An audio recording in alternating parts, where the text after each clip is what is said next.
es Retos por la Convivencia. Este es el evento que se vive aquí en la localidad Rafael Uribe, Parque Granjas de San Pablo, 22 de julio, cumpliendo con el objetivo y la oportunidad para muchos jóvenes dentro del programa y el proceso que se brinda a través del breakdance. Esperamos que guste y esperamos que sea un buen aporte a nuestra comunidad. Gracias.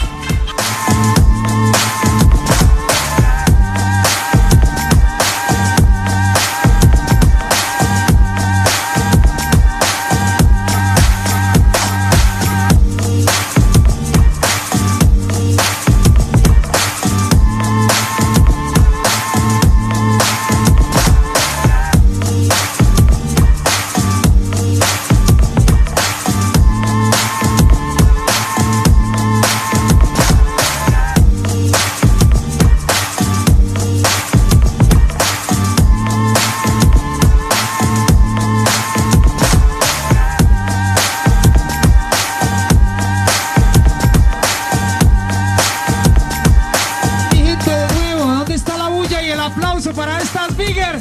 Ruido, ruido, ruido, ruido. Retos por la Convivencia, sexta edición 2018. Vamos con la próxima batalla.